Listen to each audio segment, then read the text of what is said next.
নমস্কাৰ বন্ধু বান্ধৱীসকল, আমাৰ চেনেল অনলাইন সহায় লৈ আপোনালোক সকলোকে পোনপ্ৰথমতে সুস্বাগতম। ছাৰ বাইদেউসকল, যে আপোনালোক সকলোৱে যিসকলে ইতিমধ্যে SRD যোগেদি নিয়মীয়া হৈছে সেইসকল শিক্ষকে ভাবি আছে যে আমাৰ প্ৰাণ নম্বৰ অহা নাই বা প্ৰাণ নম্বৰ কেতিয়া আহিব, এনেকুৱা ধৰণৰ কথাবোৰৰ বিভিন্ন ধৰণৰ সমস্যাৰ লগত জড়িত হৈ আছে।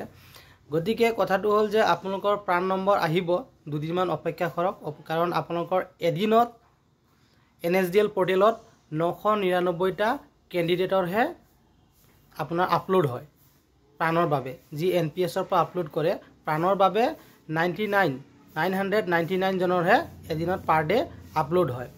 আৰু সেই 999 জনৰ ভিতৰত যদি আপোনাৰ নামটো পৰে তেতিয়া আপোনাৰটো আপলোড হ'ব।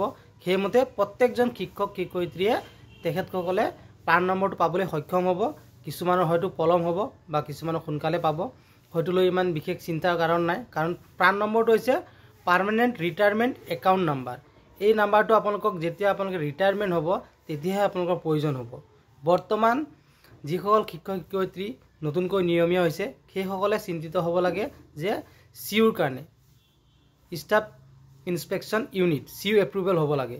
CU এপ্ৰুভেল হ'লেহে আপোনালোকে মাৰ্চ মাহৰ পৰা যিটো মাৰ্চ মাহৰ দৰমহা আপোনালোকে পাব এপ্ৰিলত, সেই মাৰ্চ মাহৰ দৰমহাটো আপোনালোকে পাবলৈ সক্ষম হ'ব। যিহেতু আপোনালোকৰ ছমাহ উকলিব হ'ল আৰু ছমাহ উকলাৰ পাছত যদি আপোনালোকৰ তেতিয়া এই সময়সীমাৰ ভিতৰত ছমাহৰ ভিতৰত যিহেতু আপোনালোকৰ যদি CU এপ্ৰুভেল নহয় তেতিয়াহ'লে আপোনালোকে কিন্তু আপোনালোকৰ ছমাহৰ পাছত যিহেতু আপোনালোকৰ ছমাহ ফেব্ৰুৱাৰী মাহত উকলি যাব আৰু মাৰ্চ মাহৰ যিটো দৰমহা আপোনালোকে এপ্ৰিল মাহত পাবলৈ সক্ষম নহ'ব যদি আপোনালোকৰ CUটো এপ্ৰুভেল নহয়।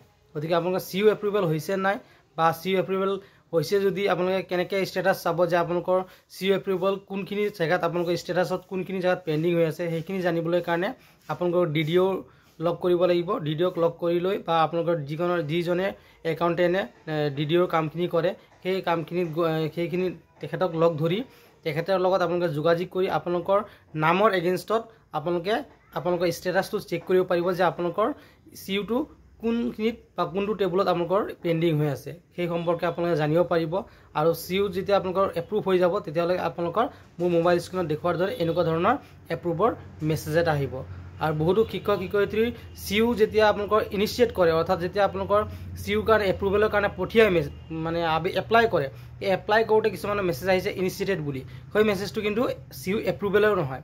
CU এপ্ৰুভ হ'লে এনেকুৱা ধৰণৰ মেছেজ এটা আহিব আপোনালোকৰ, তেতিয়া আপোনালোকে গম পাব যে আপোনালোকৰ CU এপ্ৰুভ হৈ গ'ল।